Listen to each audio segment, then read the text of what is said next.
हमार सुरेश भैया हारमोनियम वादक बड़ा पूरा फाती हारमोनियम वादक पहुआ एकदम निश्चित होके हमके कहे के पड़ता। इनके अंगूरी औले के बीमारी हो गई हो, हरदम अंगूरी आवत रहेलो, रात दिन अंगूरी आवत रहेलो। एगो नई नवेली दुल्हन अपने पति जी से कहत बेका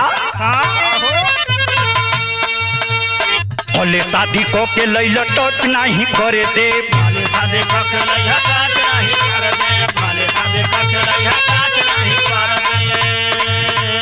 देवाना जवाब तौल दे नहीं थोड़े दे,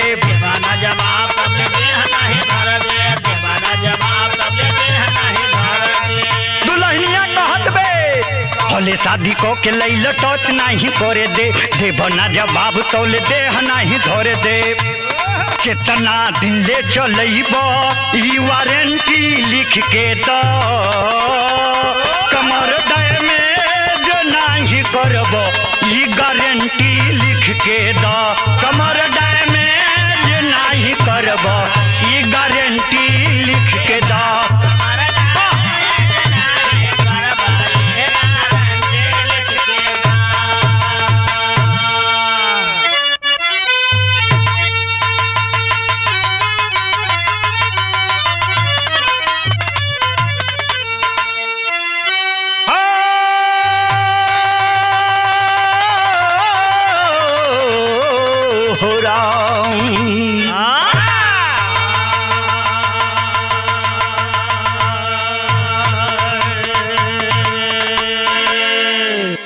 भैया मैं लोकगीत बिरहा गायक कलाकार राकेश यादव पप्पू आप सभी श्रोता दर्शक बंधुओं के चरणों में नमन करते हुए अपार हर्ष के साथ ये बताना चाहते हैं कि आज जौनपुर के सरजमी पर नटराज स्टूडियो में अंकुर भाई राहुल भाई के देखरेख में एगो ऐसा पौराणिक कथा है आप लोगन के बीच में दर्शक श्रोता लोगन के अपार मांग पर जोड़ मांग पर आज प्रस्तुति दे रहल बाणी। आप बहुत पौराणिक कथा आप सुन ले हुई, सामाजिक बिरहा आप लोग सुन ले हुई, लेकिन हमार बिरहा ऐसा बा बिरहा सतयुग से त्रेता, त्रेता से द्वापर या कलयुग इस चारों युग का मेल करावत हो बिरहा। लेकिन समझे वाली बात यह हमारे बिरहा के छोड़ के आप लोगों एक को मिनट अगर विश्राम के चक्कर में पड़ जाए तो बिरहा से बहुत दूर हो जाए। हमारे बिरहा में ये बिरहा आप सुन रहल बानी दिलवाले बिरहा म्यूजिक पर चैनल पर और बिरहा टीम पर आप लोगों का आशीर्वाद बनल रहे, यह आशा में भूमिका के लाइन में कहना बा मास्टर।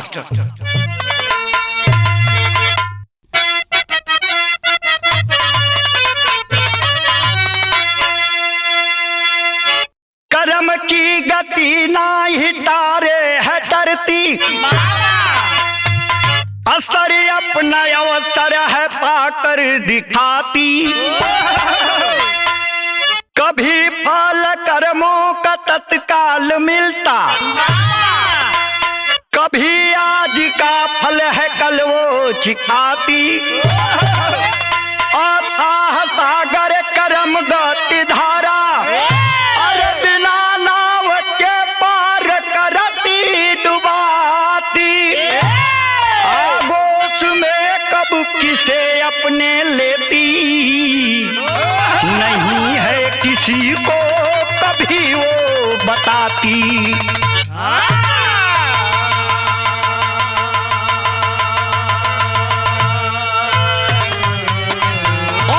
सागर कर्म गति धारा, अरे बिना नाव के पार करती डुबाती, आगोश में कब किसे अपने लेती, नहीं है किसी को कभी वो बताती।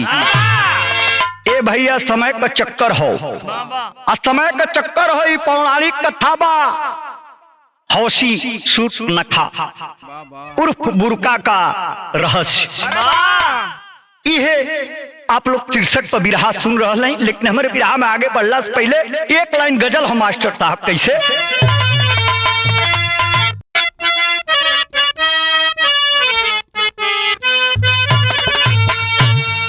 अरे पिया जिसको, अरे पिया जिसको चाहे सुहागन वही है,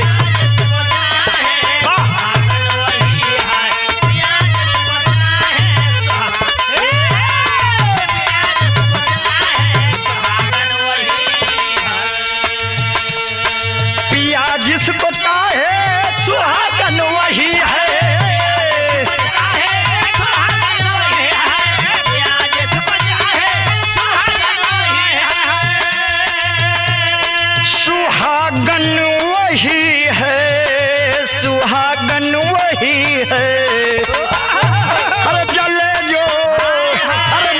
जो बिरह में अभागन वही है।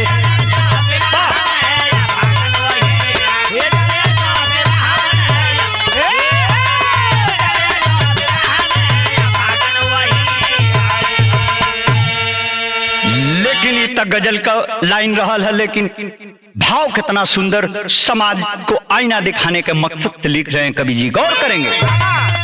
अरे किया है करम जो भुगतना पड़ेगा,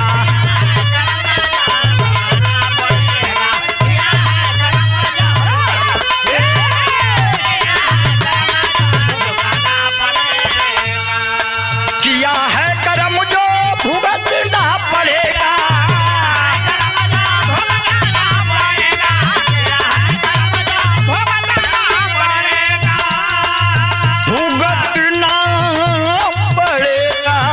भुगतना पड़ेगा। अरे खुला है धर्म जो तड़पना पड़ेगा।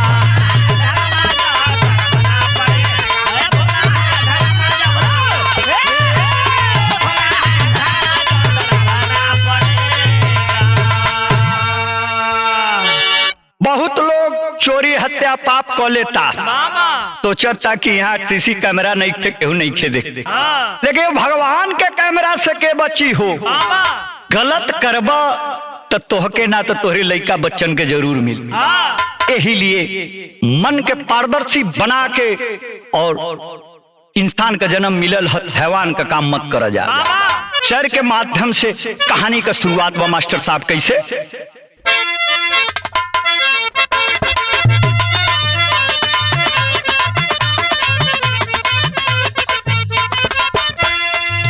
रही सुपुना ये मोरे मुन्ना भैया,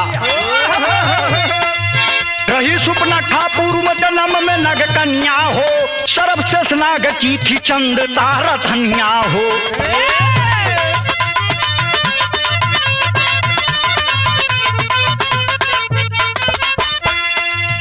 भक्ति में हरि के मोरे भैया, भक्ति में हरि के शेष नाग तब लीन रहे, बुध बुध भूल तपु करते बहुत दिन रहे।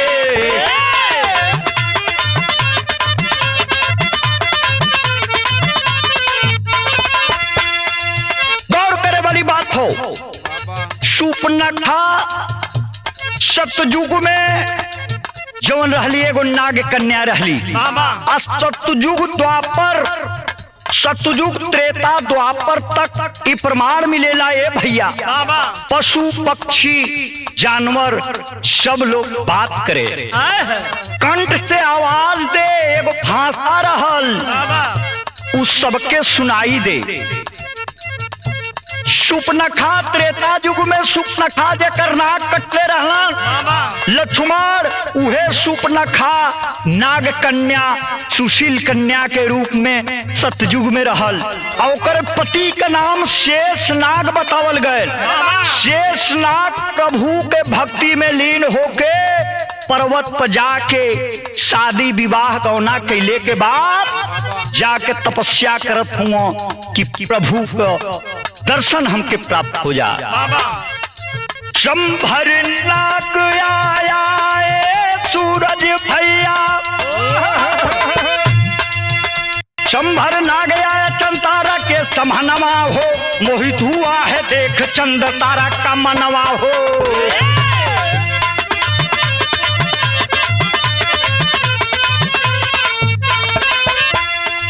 संबंधित चंदित तारा ये मोरे भैया, संबंधित चंद तारा संभर से बनाई है, वास्ता की आग तारा संभर से बुझाई है।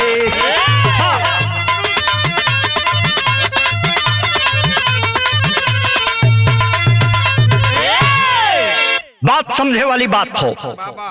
ए भैया शेषनाग का धर्म पत्नी जे आज शूर्पणखा नाम से फेमस बा, उहे नाग कन्या के रूप में रहली। और जब शेष नाग चल गए हुआ तब करे, वही समय चंभर नाग आइल हो। और चंभर नाग का जवानी देख के ललायित हो गई। हमार पति बाड़ा कंठी माला लेके जब तब करत ना, हाई जवानी फुफातिया, ये कैसे शांत हुई? ए बाबू, चंभर नाग से कनेक्शन नाग का भइल हो चंद तारा का। ए बाबू, दोनों में संभोग जौन हकी होखे लगल।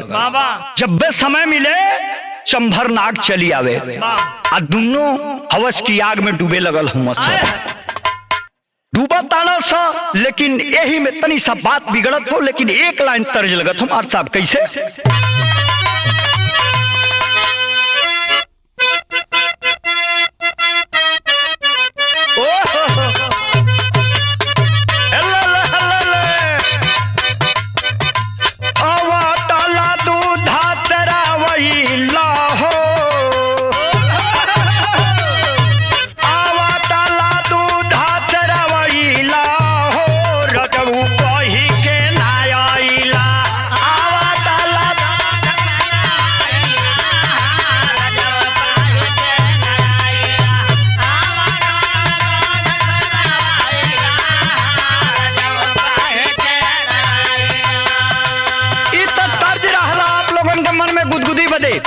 लगे पौराणिक कथा में गौर करेंगे बिरहा प्रेमियों। बिरहा हमारा नए मोड़ की तरफ जा रहा है। हुआ क्या?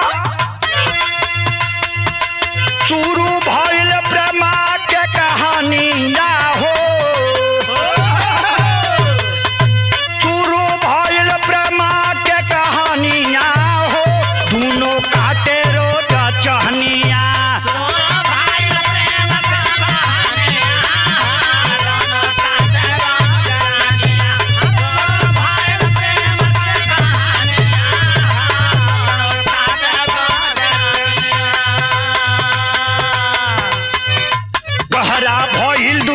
प्यार मिले रोजे दोनों यार, गहरा भइल दोनों का प्यार, मिले रोजे दोनों यार, गहरा भइल दोनों का प्यार, मिले रोजे दोनों यार।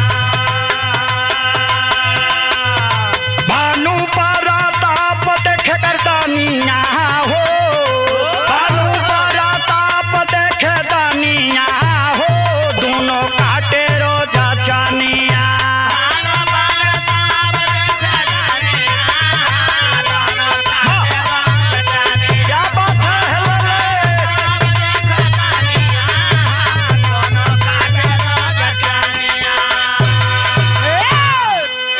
संबंध बनावत का जौन है कि चंद तारा और संभर नाग। ए बाबू, बनावत हुआ अतौले भानु तो प्रताप सतयुग के सबसे बड़े दानी और पहुंचते हैं शेषनाग का मित्र रहना। परम मित्र हो, एक के थरिया में खा लो। ए भैया, जब देख ले हुआ भानु प्रताप, ये रे है संभर नाग, हौसी अला हरामी हमरे दोस्त की औरत की संगे अवस्मिता बता। ये बाबू मारे का प्रयास कैले हुआ, तनी मनी चोट पहुंचा पहुले। संभर नाग जोन है कि भाग गई। जब भाग गई बे, अब चंद तारा सोचलस कि अरे बाप रे बाप, भानु प्रताप हमारे पति जी का तब से परम मित्र हुआ, और उनको अब आवे वाली समय हो गई बा, उनका तपस्या पूरी हो गई हो। अगर यहाँ आई कोई दी तो हम मार तो जान मार दी हूँ। अब यही डर से नाटक कैले बे, लेकिन धुन बदलत हो मार साहब कैसे?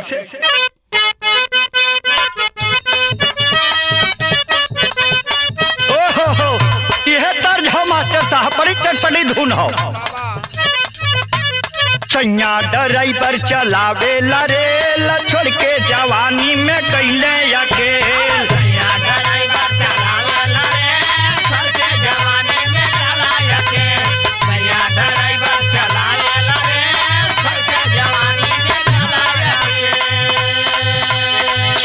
ड्राइवर चलावे रेल, छोड़ के जवानी में कैले अकेल।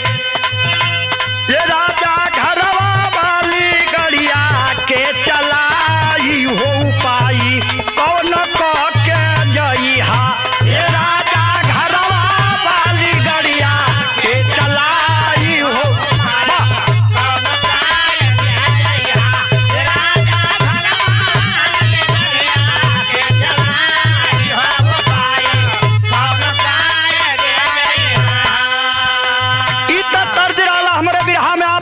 मन के गुदगुदी पहुंचावे बदे, लेकिन भाव पर गौर करेंगे बिरहा प्रेमियों, क्या बात है।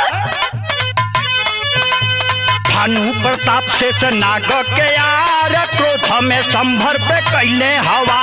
भानु प्रताप से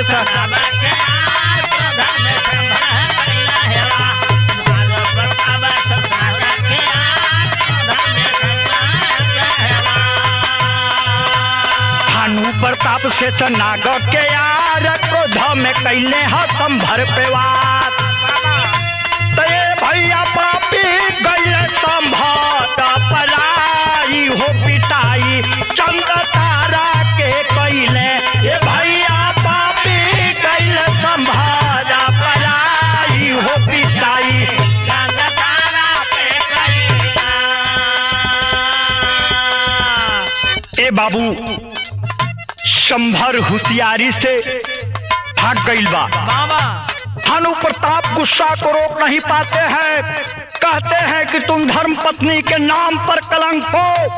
ये बाबू कोड़ा से मारे लगल हुआ। बाप बाप दिड़ियात बा उ नागिन, लेकिन देखबा हो अपनी घरे गुस्सा शांत भइल चल गई हुआ।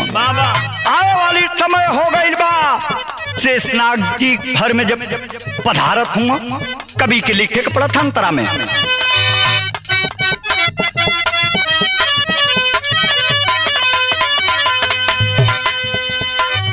कोरावन से बारी लाल कोइले बदनिया।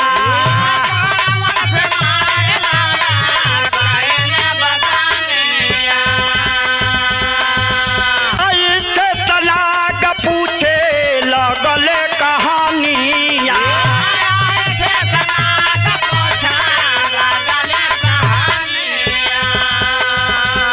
बोले है के मरलस कुड़वन के मार कैले के बुरा बहलिया तोहार। बोले है मरले बा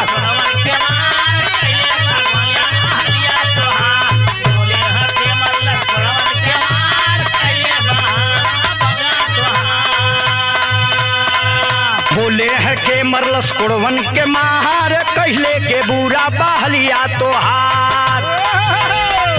देहले भानु के बताई हो पिटाई चंद तारा के कैले।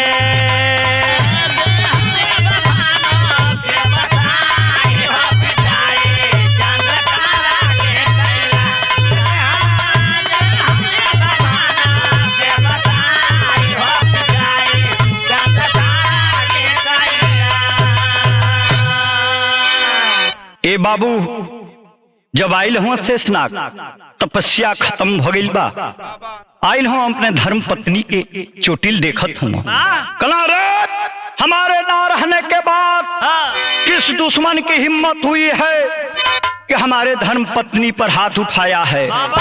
ए बाबू रोतिया शिष्कतिया दैयो न जाने चित्रिया चरित्रम मोह माया में फंसा ले कलश की हम नाटक अगर नहीं खींच फैलावा आइयो करीब पहले भानु प्रताप से भेंट कर ली हाँ। अब भानु प्रताप सगरी सही सही बात बता दी हाँ तो हमार जान चल जाये नहके में। इससे पहले त्रिया चरित्र का आडंबर दिखावतिया कहते कि अरे हो तुहार भानु प्रताप दोस्त होंगे, अरे दुश्मन से भी बदतर बाना।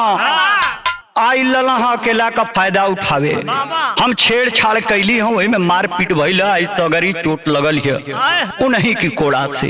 ये बाबू विश्वास ना होता, दिलवा गवाही ना देते, लेकिन एक तपस्वी के फर्ज के नाते चल दिले हम भानु प्रताप से मिले खाती। अब भानु प्रताप से मिल के जाके वो समय का दृश्य लिखत हो कवि जी कैसे, एक लाइन तर्ज लगत हो माता कैसे बा।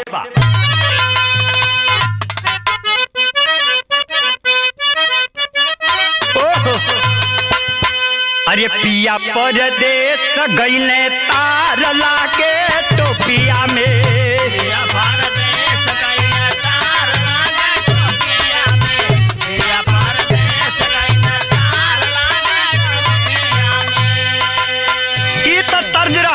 फर्ज कितना सुंदर कवि लिखत हुआ, बिरहा में डूब के मौके वारदात को लिख रहे हैं कवि जी।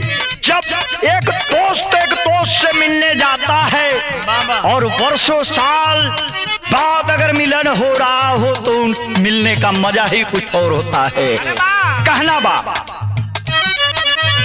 सुने से सनाक नाम भानु अपने जरावा के,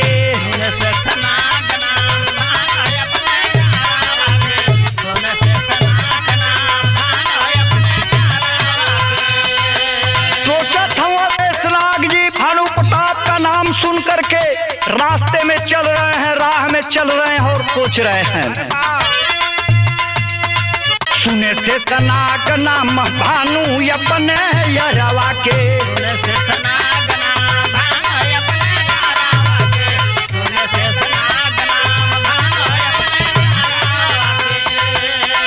भइल भारी शंका करे माना में बिचारवा के, माना में बिचारवा के।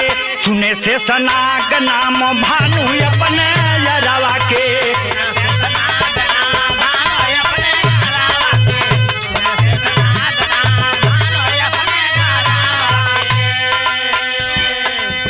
पूछे से सनाग बोला कैलू का गलतिया,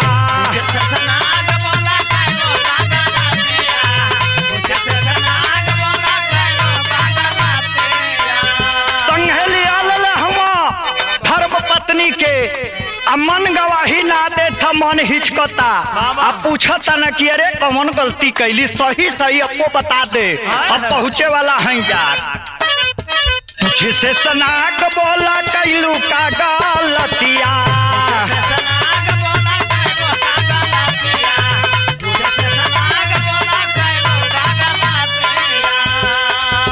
बिना गलती ऐसा हाल करी नहीं सखिया,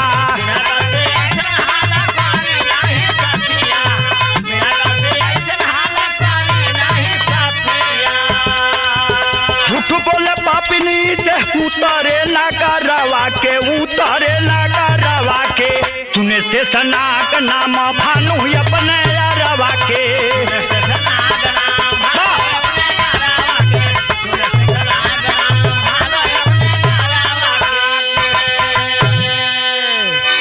कहतना शेषनाग जी अरे चंद्रकाला तो के बड़ा मानी लरे, तपस्या को के अली हम प्रेम मोहब्बत का बात होके के चाहिए, तब गली गली पंचायत करे चलत तनी। अब वो बता दे कि कौन गलती तुर रहे कि लौट जाई, नहीं तो हमारे मित्र से बचपन की मित्र से रिश्ता खराब हो जाए। ए भैया वो काहे के बतावे, वो अपन सिकंजा फार्मूला लगो लेबे, लेकिन तर्ज बदलत हमार साहब कैसे।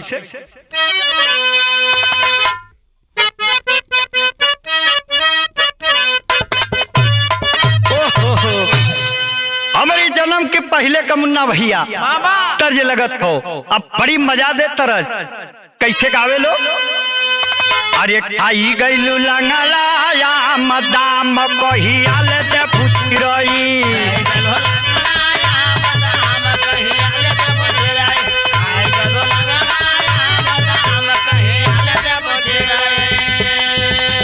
लेकिन भाव कितना सुंदर लिखत हो कवि जी। बिरहा से को मिनट आप लोगों का ध्यान इधर उधर हुई तो बिरहा टीम का कहल चाहतिया और निचोड़ पर पहुंचे खातिर लास्ट तक बिरहा सुने के पड़ी। गौर करेंगे बिरहा प्रेमियों। पहुंचे हैं यार पस यार यार सतकार खूब कइले,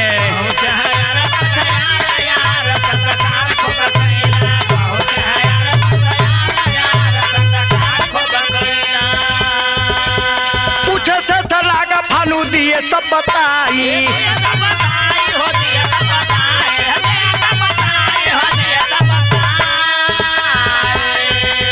सारा पीटी पथारे पर जानवा का आई,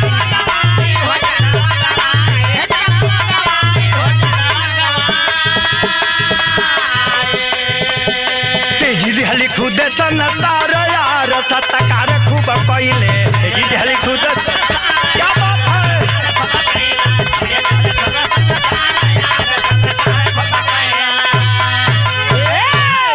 जब भानु प्रताप अपने बचपन के मित्र शेषनाग से मिलते हैं साथियों, धधा कर गले मिल जाते हैं।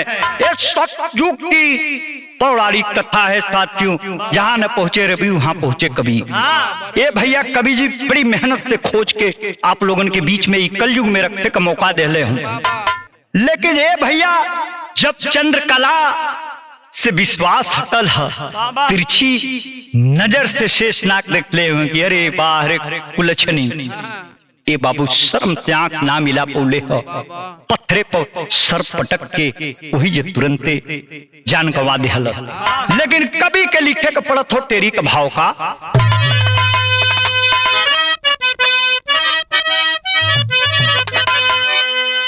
जानमवा त्रिशुपन खा के भैले, अरे संभर विद्युत जीव से नाग बलवनवा, हे बलवनवा। सतयुग से अब हमार कहानी त्रेता में एंट्री करतिया। त्रेता में प्रवेश होता उहे जवन चंद्रकला रहली हो, त्रेता में सुपनखा रावण का बहिन बन के आयल है। असंभव जवन रहल उ रावण के रूप में पैदा होता, और उहे शेषनाग जवन रहला तपस्वी उहे लखन के रूप में पैदा होता। राम का भाई और दशरथ के बेटा के रूप में त्रेता युग में बाबू हो मानव रूप में आ गई हुआ। हमनी के देवता कहीं न जा, भगवान कहीं न जा।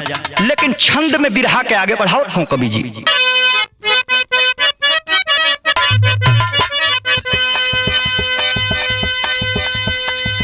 छंद के भाव में कहना बा मास्टर साहब कैसे, फैले भानु दत्तानंद सुपने खा बहन, भगले संभर मारल गईले उ विद्युत रूप में, कैली सुपना खा पौराई कैले पति मोर मराई, मारी के रावण के बाटे बल कौने भूप में, जखली बन में तू ही वीर लागे दोनों रन भी, चमचम चेहरा वीरन के चमचम धूप में, बोली राम पासा जाई हमसे करीला सगाई, बोली राम पासा जाई हमसे करीला सगाई, कोई ना हमरे तोहरे जैसा बाटे इहो रूप में।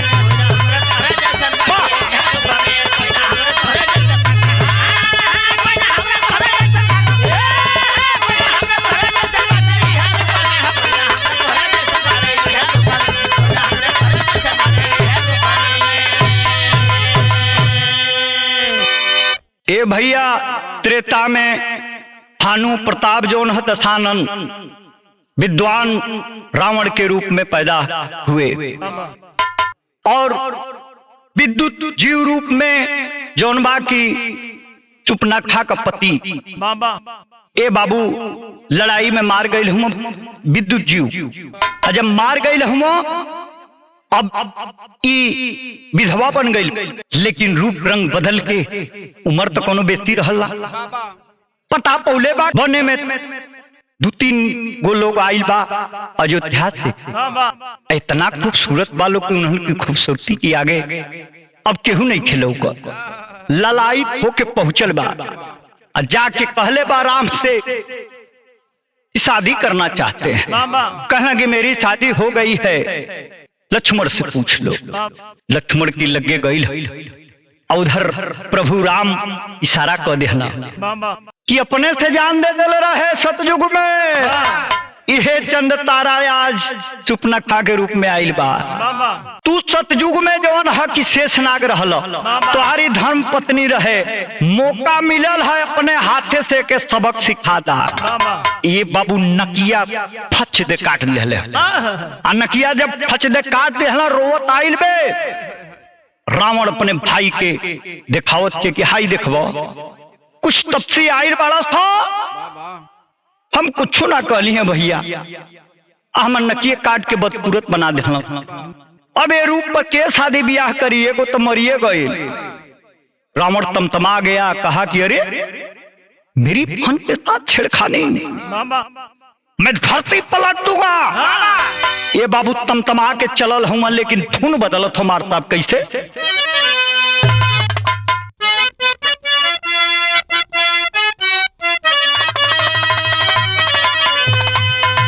यह प्रसंग हुए बा हमारे बिरहा में धुन बड़ी कचाका धुन लगत हमार साहब कैसे?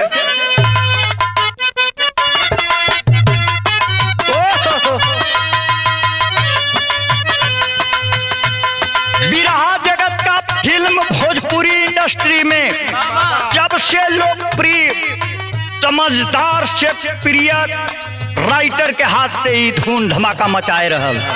आदरणीय प्यारे लाल कवि जी लिखे रहन और शिल्पी जी गाई रही। कैसे? बढ़िया दयावे पिया के प्यार कोई,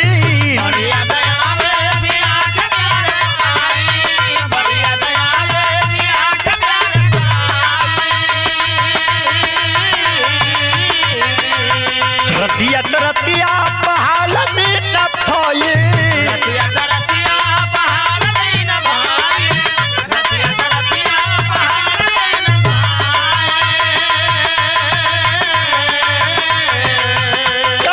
हमरा करे दालदार के दिलवा ले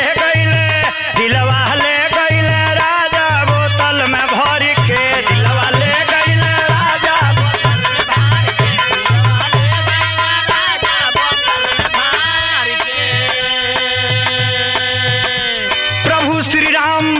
पहचान गए। कह रहे हैं लक्ष्मण को इशारा कर रहे हैं, कहला कि सुन छोड़ भाई, ये तोर धर्म पत्नी चंद्रतारा हई, आ तू शेषनाग रहला सतयुग में, खोजते रह गए के हाथे से मुक्का मुक्का हम मारी, ये हमारे संगे छल कैले बे, लेकिन ओकरी पहले में ही पत्थरे पर अपन कपार पीट के जान दे दे हलो, तो मौका हाथ से मत जाए दे पट्टे। कहला कहा सोचे हरी पहले रहली आवारा,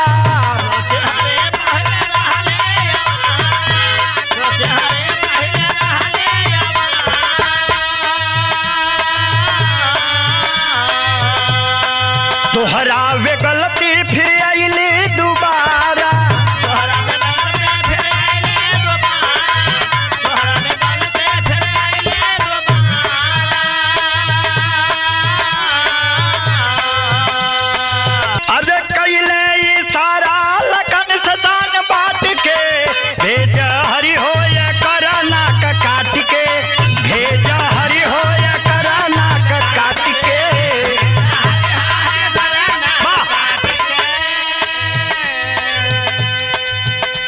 इशारा जब कह दिहला प्रभु श्री रामचंद्र जी त्रेता में, अब लक्ष्मण भाई आदेश कैसे ना पालन करो, छप नकिए काट देना जोरी से, कोटल नाक जाई के राम उनको दिखाई,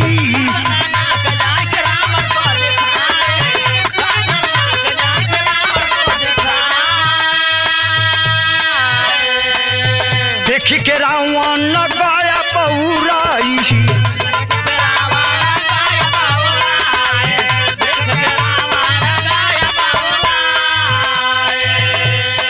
थोड़म न तपस्विन के बोला है डांट के, भेजा लखन हो ये कराना काट के,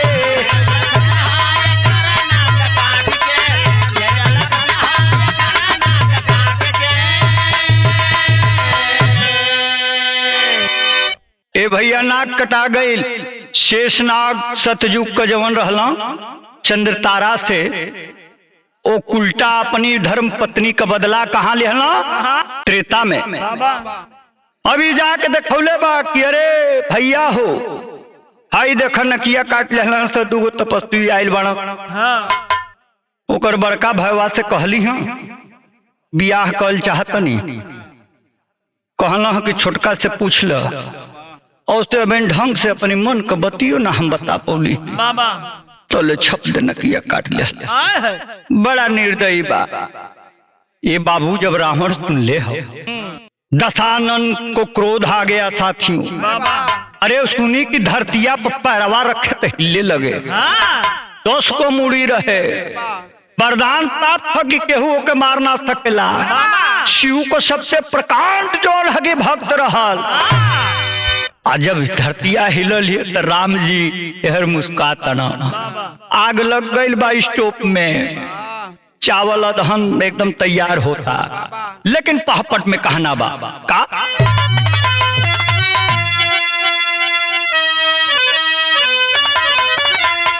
अरे चला है रावण क्रोध में बौराई भइल लड़ाई बा, लंका नगरी लहू में गई तलाई भइल लड़ाई बा।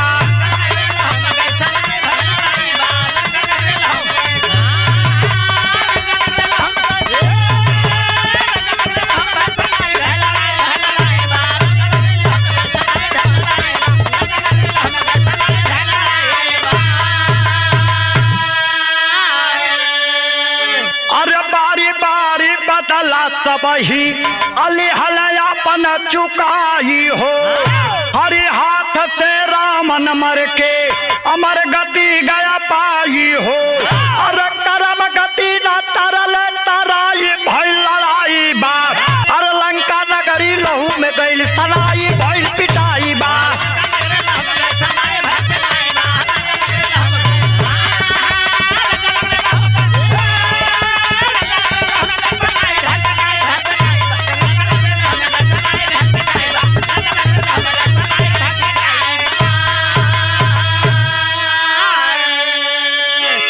ए बाबू वही क्रोध में सीता हरण भइल हो, पुष्पक विमान से आकर के सीता का हरण करता है। धीरे धीरे रार आगे बढ़े लगल, सीता माई के ले जाके अशोक वाटिका में रख ले रहे। लेकिन विद्वानों का विद्वान कहा जाता है साथियों, जिसको अपना मृत्यु भी पता था वो रावण था। वो जानबूझ के रार किया कि मुझे प्रभु श्री राम पुरुषोत्तम राम के हाथों से मरना है, तभी मुझे मोक्ष की प्राप्ति होगी। ये बाबू आल्हा में बिरहा के रस्ते रस्ते पढ़ावत हूँ कवि जी कैसे।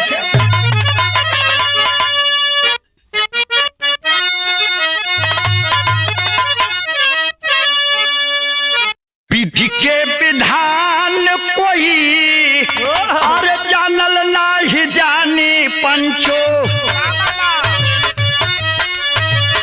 दुनिया में करम बाटे सब बाटे महा।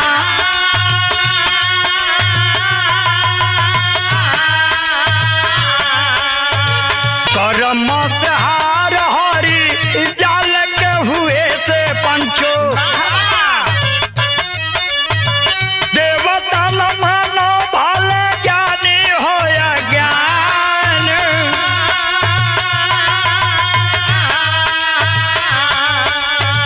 समय के कैमरा में सब ही देखाला भैया, रखेला समय हरदम सब ही पर ध्यान।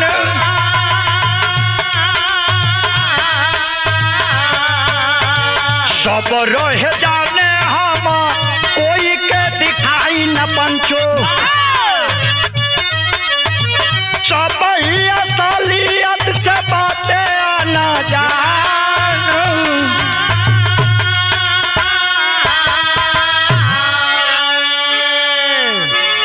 कभी समाज खातिर लिखत हूँ, आज कलयुग आ गई द्वापर बीत गई, ये बाबू तहस नहस हो गई। एगो सतयुग में गलती त्रेता के प्रभावित की, द्वापर को प्रभावित की, उसी गलती को आज हमारे देश की माँ बहन क्यों दोहरा रही है। समाज प्रदूषित हो रहा है, इस पर लगाम लगनी चाहिए। अब लड़ाई समाप्त हो गई है, रावण वध हो गई, लंका तहस नहस हो गई, सोने का लंका हनुमान जी जला दिहला। ए भैया केहू पर चलना है, इन्हें उन्हें लुका दिया उस नखा नकिया कटल लेके। सोचे कि अब हम कहाँ जाएं, हमके तो लड़का देख के चिहा जात मस्त के हमसे बियाह करी, हमारी खातिर लुकाए के कौन जगह बा।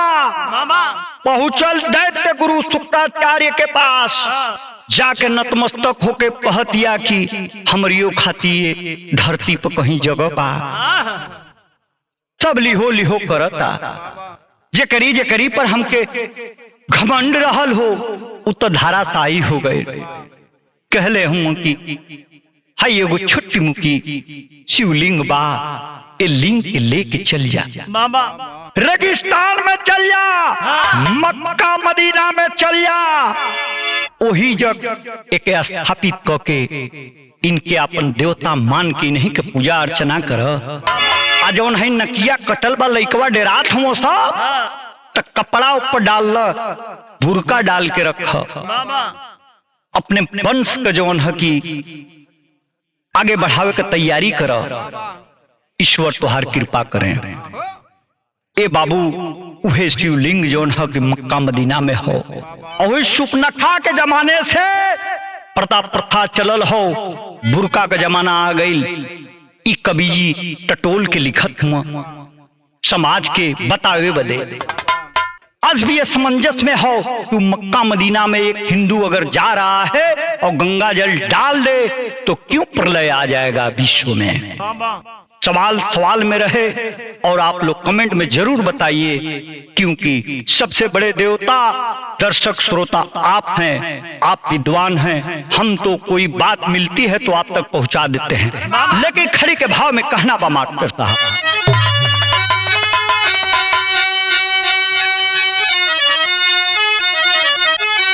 अरे तन मन तत्व कर्म में लगाना चाहिए, बुरे कर्म से खुद को बचाना चाहिए।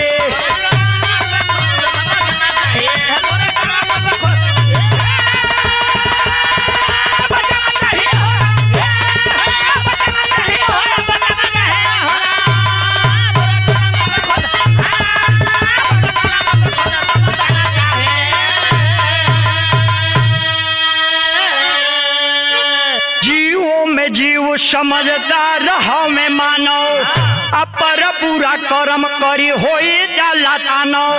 अरे गंदा मन में काला नहीं लाना चाहिए, अरे बुरे कर्म से खुद को बताना चाहिए।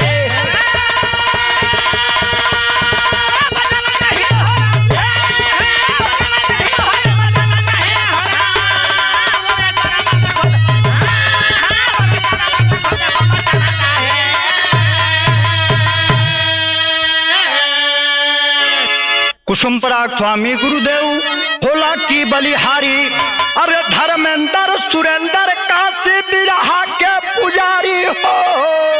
अरे जनमवा फिर सुपना खा के भइले, ओपी राकेश बिरहा के गीत सुनैले, जनमवा सुपना खा के भइले।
भैया, जैसा कि आप जानते हैं, मैं पुनः गायक शिवनाथ राजभर मऊ वाले अपने साथियों के साथ नटराज स्टूडियो जौनपुर की धरती मैं फिर एक बिरहा आप लोगों के लिए छोड़ रहा हूँ। मुझे आशा नहीं, पूर्ण विश्वास है कि इस बिरहा को भी आप पसंद करेंगे।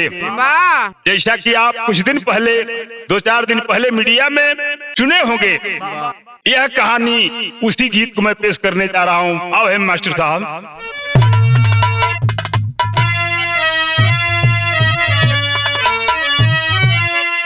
अरे दौलत बदौलत है नीयत बदलती, अपना बेगाना है खुद दूरी बनाई। दौलत से यसमस न मिलती किसी को, खुद गर्ज होते हैं नसीहत न पाई। होते खत्म सारे रिश्ते इसी से, सब कुछ निछावर कर जग में हंसाई। पाई दवाई फिर इज्जत जगत में, जन्नत से जहन्नत में देती गिराई।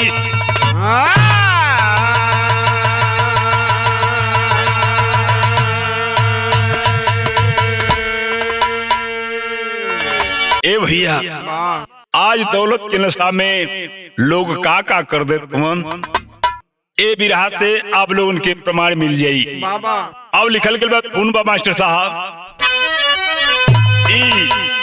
माटी का गीत है। बिरहा जगत में माटी का गीत है, हमारे मास्टर साहब बजावे जाते हैं का।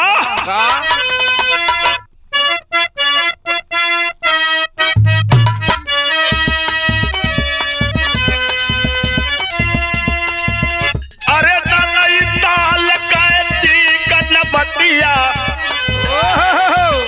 अरे दाई ताल कैसी कन बटिया, जहाँ बस पर्वत पहाड़ी गोरिया।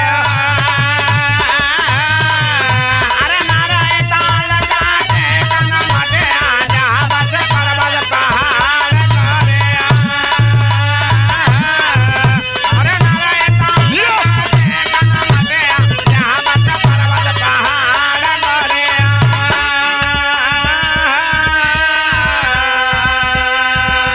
बिरहावा का निचोड़ हमारे बड़े भाई श्री कुमार कवि जी, ये बिरहावा में पहली लाइन में ही लिख दे ले का। अरे दौलत का जब चढ़ाए नशा, अरे दौलत का जब चढ़ाए नशा, दासा देला बिगाड़ सब करी।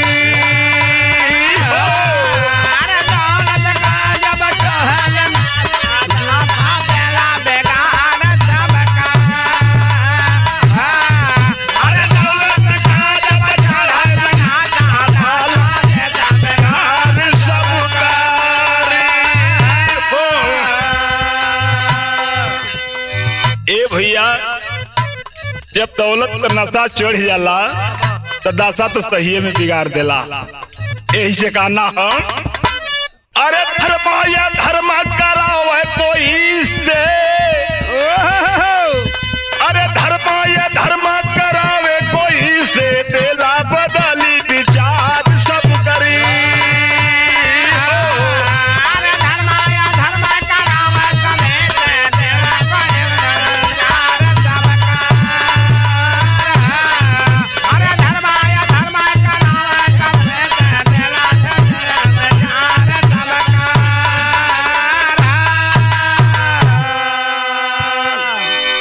बिरहा के शुरुआत मास्टर साहब तैर लगल।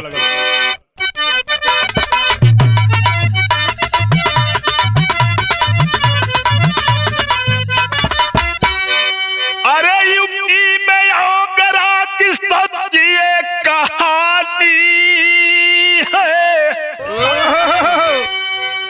दौलत का नशा कैसे होता ये निशानी है।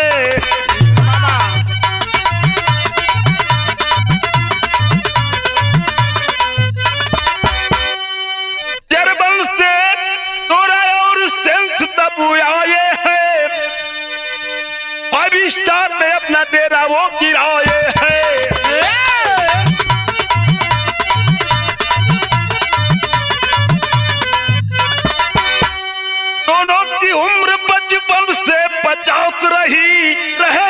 आस दोनों ये भी उनकी आस रही।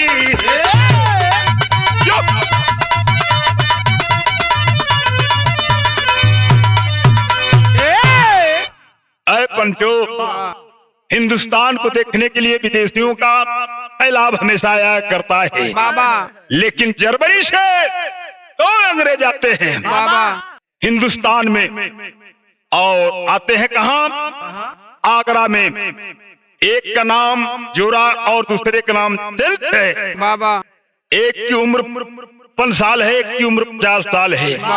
लेकिन हिंदुस्तान में इसलिए आए थे, हिंदुस्तान में जाकर के हम लोग अय्याशी करेंगे। आते हैं 5 स्टार आगरा के होटल में। आज जब होटल में आते हैं तो विदेशियों से यहाँ के मैनेजर चाहे कोई पैसा पर, जबकि ये होटल का रूल नहीं है, अय्याशी करने के लिए पैसा लेकर के छूट दिया करते हैं लोग। तो हुआ क्या है तरज मास्टर साहब,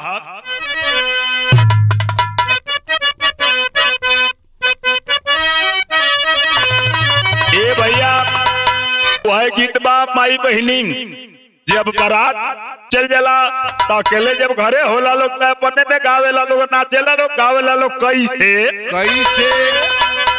कि अरे मोर पिया दिल्ली में दीवाना है, नाचती मोर पिया दिल्ली में।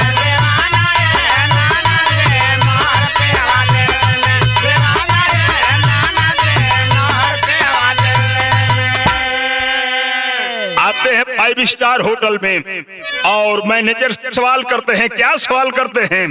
कि अरे हमें चाहिए सारा बाबू ये भैया,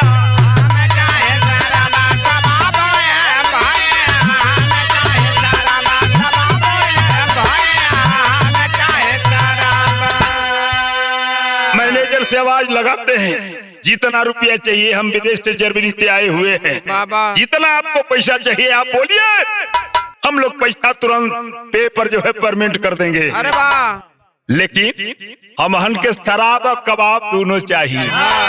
आखिरकार पैसे के लालच में आकर के उस 5 स्टार का मैनेजर करता क्या है? होटल मैनेजमेंट का तोड़ा लेनिया पावा,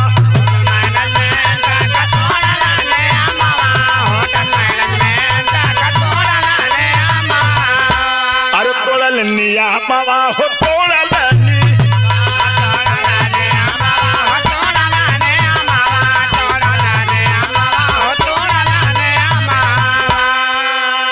अरे खातिर चेहरा का बाबू ये भैया, अरे ये खातिर चेहरा का बाबू ये भैया, हमें चाहिए सारा बाप ये भैया।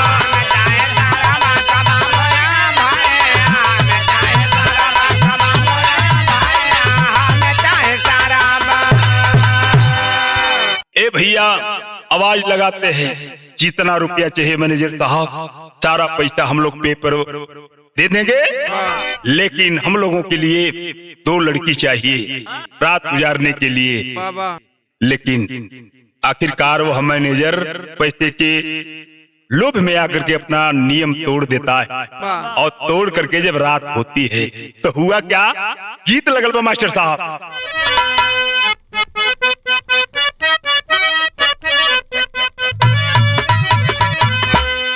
वह गीत का लाइन बन गया, अरे हम हाई मजनू का यार, अरे हम हाई मजनू का यार, प्यार सिखलाई बुआ को, हमारे मजनू का यार, प्यार सिखलाई हमारे मजनू का यार, प्यार सिखलाई आकर देता है मैनेजर। कहा ठीक है चलिए वह व्यवस्था आपकी हो जाएगी। तो हुआ काम कि कर ले दोनों इंतजार, नार ना आई कबले,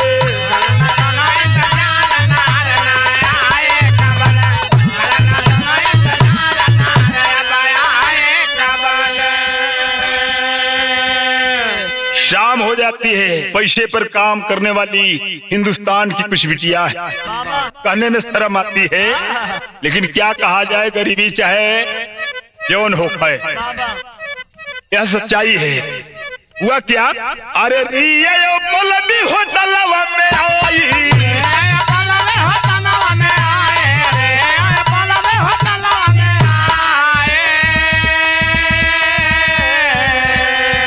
अरे चल जब काम शुरुआत दुखा,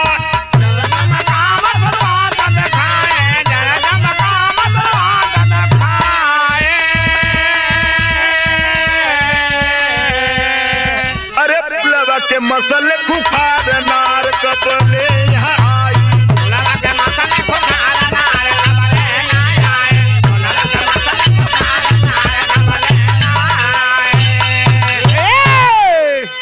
ए भैया आखिर में दो लड़की आती है, एक का नाम है रिया और एक का नाम है पल्लवी पटेल। दोनों लड़की आती है, मैनेजर का आदेश होता है, पैसा पा करके उन दोनों अंग्रेजों के पास जाती है। उन लोगों की उम्र, एक की उम्र जो है 55 है और एक की उम्र 50 है। और जब ये दोनों जाती है तो जानते ही अंग्रेजों का कर्तव्य क्या है। अब कहने में शर्म आती है, लेकिन चूंकि हम लोगों को कहना ही पड़ेगा। रात भर जाम पी करके लड़कियों से आप प्राकृतिक जो है संबंध बनाते रहे, आप बना करके, और वो लड़की जो है एकदम भिक्षी हालत में हो गई। लेकिन जब पैसा ले ले हो तो कुछ हो हुई तो कहना भाई भैया, भाव लिखल गई बा तेरी में,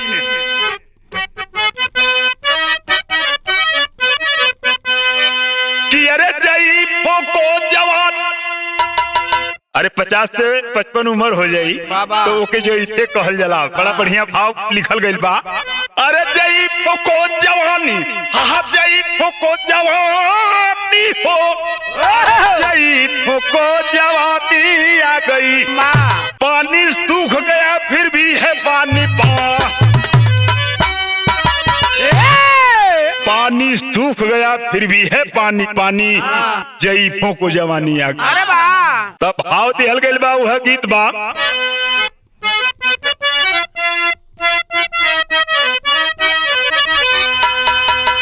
मास्टर साहब इशारा करत कि अरे कोरी का तरिया सासु दहियारा है जमावल, कोरी का तरिया सासु दहियारा जमावली, अमृत डाहली जो रनवा राधा काधा मन मोह,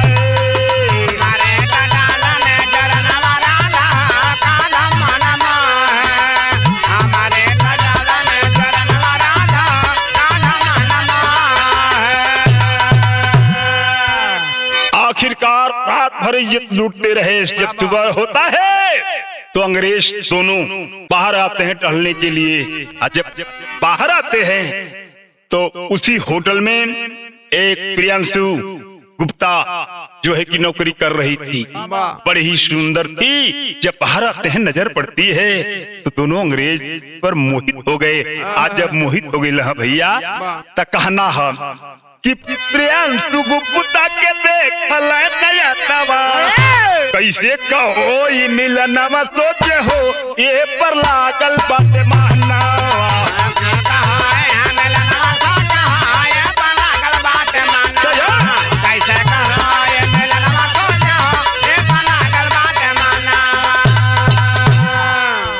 होटल के बाहर जाते जब प्रियांशु पर नजर पड़ती है दोनों अंग्रेज की, आय हाय इतना रतिया से इतना बढ़िया सुघर बा, यह मिल जाये थमन के तो बड़ा बढ़िया बाबा।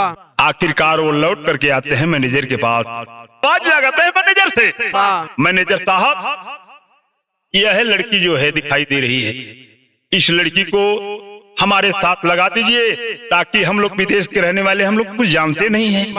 यह लड़की जो है हम लोगों को सारा चीज बता देगी, पूरा आगरा घुमा देगी। मैनेजर साहब ने कहा ठीक तो कर रहे हैं लेकिन जरा उसकी राय ले लिया जाए। जब राय मैनेजर साहब ने प्रियांशु गुप्ता से राय लेना चाहते हैं तब प्रियांशु गुप्ता के ही लगल कि चला कम से कम एक हफ्ता तक अंग्रेजवन के साथ घूम, आप पूरा आगरा शहरिया घूम ले, बड़ा निक लगी। होटलवा में नौकरिया तो रोज पर ही के बाद यही जो गड़बड़ भइल भैया। का भइल? अरे प्रियांशु लगली घुमावे तब शहरिया, जहाँ रहे तब देखावली बकरिया,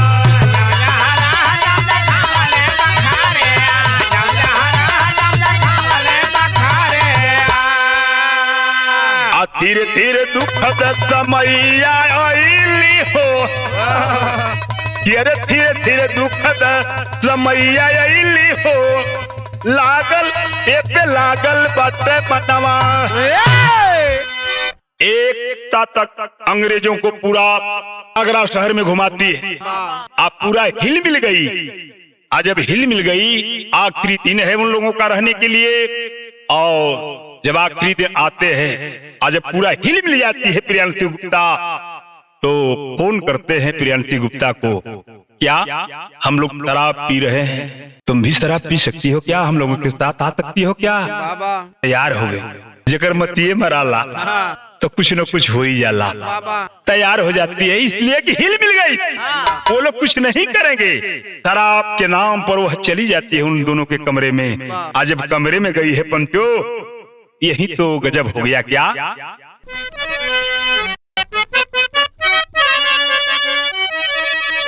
कि बैठी के होता दावा में दारू पिया गए, अरे नशवा में होई कैली प्रियंशी बाबूनी।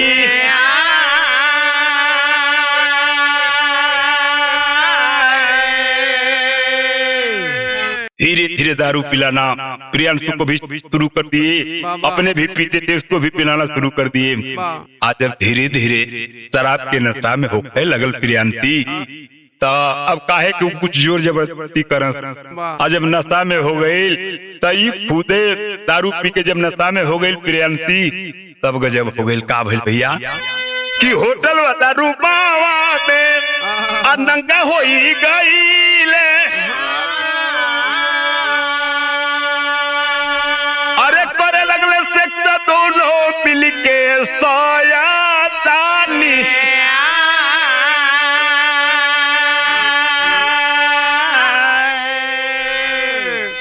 प्रकृति की आपर्ति की दोनों, अरे सेक्स कारण नीला, अरे भैली बेहोश तबा बढ़ली परेशानी।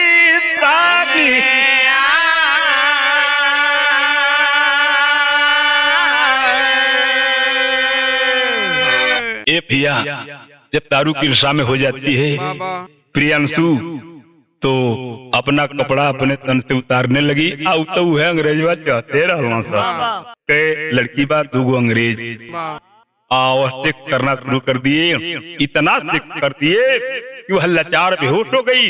सुबह में होटल का संजय नाम का वह लड़का जाता है, और तब तक सुबह जब होने लगा तो दोनों अंग्रेज उसको छोड़ करके एयरपोर्ट पर जाने लगे। जब संजय जाता है, देखता है बेहोश पड़ी है लड़की, लहू लुहान है, शोर मचाया। जब शोर मचाया तो हुआ क्या, भाव लिखल गई बा,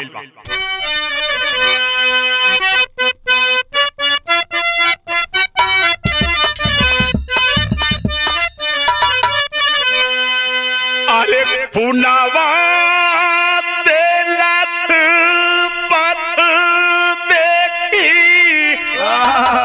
अरे नंगी तब बदलिया हो, देखी के गया है घबरायन हो।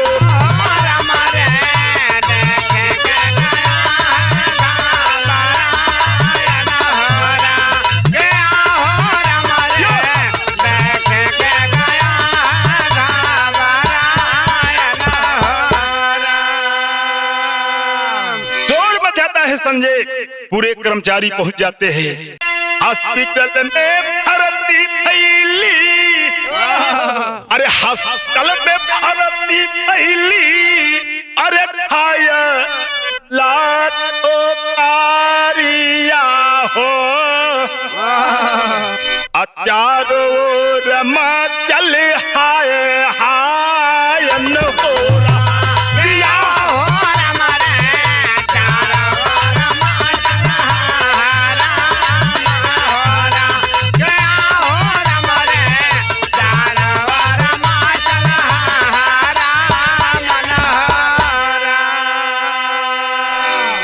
है तैसन गलती है पंचो कि लाख करबल चतुराई विधि का लिखल मिट न जाई। कितनो छिपई बा इस टूपे वाली बात ना है। चोर बच गया आला में भाव बा।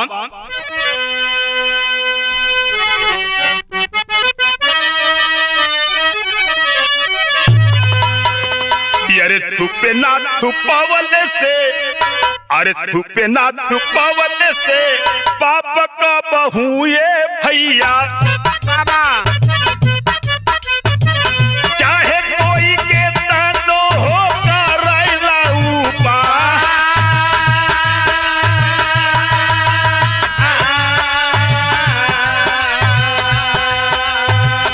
चारों ओर से लोग घेरी लिहले होटल के भैया। तवले पुलिस वहाँ गईली तबुआ,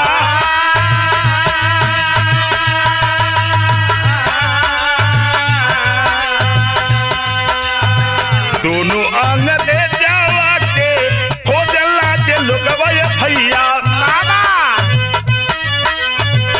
गईले दोनों एयरपोर्ट पर पकड़ा,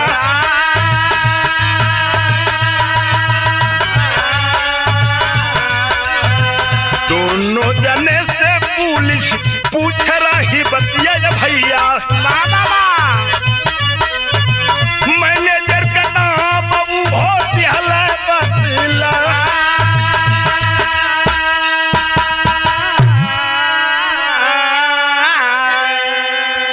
आखिरकार लोग 5 स्टार होटल को घेर लिए। और जब घेर लेते हैं तो पुलिस वाले पहुंच जाते हैं और ये लोग जर्मनी जाने की तैयारी में थे, जहाज के इंतजार कर रहे तब तक दोनों अरेस्ट हो गए।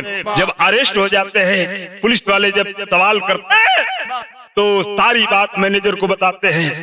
आखिरकार उस कहानी में मीडिया वाले पूछे थे कि इसमें बता दीजिए कि इसमें असली दोस्त किसका है। तो बिरहा के हिसाब से तो असली दोस्त उस मैनेजर का है। अब मैनेजर का गलती बटले बा तत्व सत्व अंग्रेजों का गलती बा त कहना है।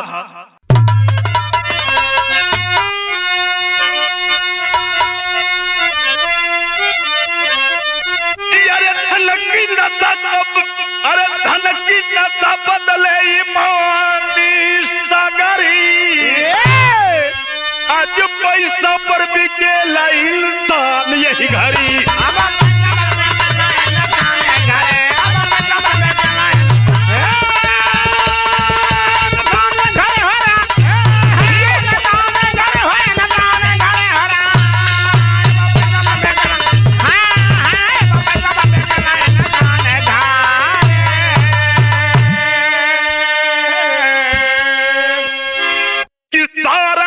मैनेजर का दोस्त कहे सब मानी, अरे दूसरा दोस्त अंग्रेजन का कहे सब तानी।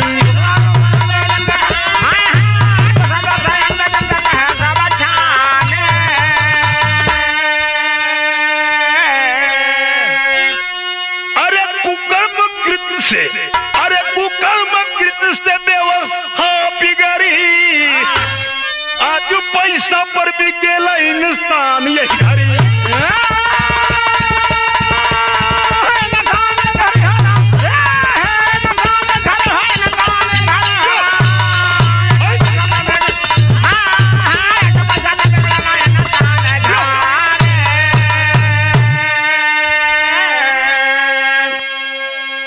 गुरु बिहारी गुरु सरजू अन्न भगवन की माँ,